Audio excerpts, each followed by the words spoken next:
2005ல இருந்து 2025 வரை 20 வருஷமா இந்த வழக்குல அமெரிக்க மக்கள் கேட்டுக்கிட்டு இருக்க ஒரு விஷயம், இந்த எப்ஸ்டீன் ஃபைல்ஸ் குற்ற வழக்கு ஆவணங்கள் வெளிப்படையா பொது தளத்துல, அதாவது பப்ளிக் டொமைன்ல எங்களுக்கு ஆதாரங்கள் வேணும் அப்படின்னு கேட்கறது தான். இந்த மக்கள் எல்லாம் ரெப்ரசன்ட் பண்ணி அமெரிக்கன் பார்லிமெண்ட்ல டெமோக்ராட்டிக் கட்சியில இருந்து 2 பேர் நவம்பர்ல ஒரு ப்ரப்போசல வந்து எல்லாரும் கையெழுத்து போட்டு பாஸ் பண்றாங்க. அமெரிக்கன் பார்லிமெண்ட்லயும் நமக்கு இங்க இருக்கிற மாதிரி லோக்சபா, ராஜ்யசபா அப்படின்னு சொல்லி 2 சபைகள் இருக்கு.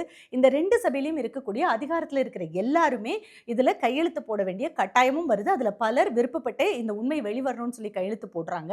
இந்த ப்ரப்போசல், அதாவது எப்ஸ்டீன் ஃபைல்ஸ் விவரங்கள் வெளியில வரணும் அப்படிங்கிறதுல அமெரிக்காவோட பிரசிடென்ட் டொனால்ட் ட்ரம்பும் கையெழுத்து போடணும். அவர் போடாமலாம் இருக்க முடியாது.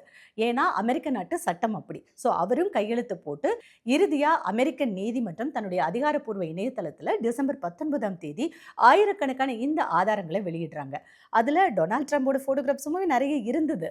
ஏற்கனவே பல வருடங்கள் அப்பப்ப வைரலான இந்த நியூஸ் கடந்த வெள்ளிக்கிழமை இந்த போட்டோகிராஃப்ஸோட உச்சக்கட்டமா பெண்களுடைய முழு நிர்வாண, அரை நிர்வாண குழந்தைகளுடைய போட்டோஸ், அதுல பிளாக் இங்கால அவங்க உடல்ல எழுதப்பட்ட போட்டோகிராஃப்ஸ், இந்த லோலிட்டா, அப்புறம் தொடர்ந்து பெண்கள் கொடுக்கக்கூடிய வாக்குமூலங்கள், பெரிய பெரிய அதிகாரத்துல இருக்கிறவங்க அவனோட நட்பு வலயத்துல இருக்காங்கன்னா அது எப்படி பண்ண முடியும் அப்படிங்கிற பல சர்ச்சையான விஷயங்கள் இன்னைக்கு மறுபடியும் இன்றளவுல மறுபடியும் அந்த அதிர்ச்சியை கூட்டியிருக்கு.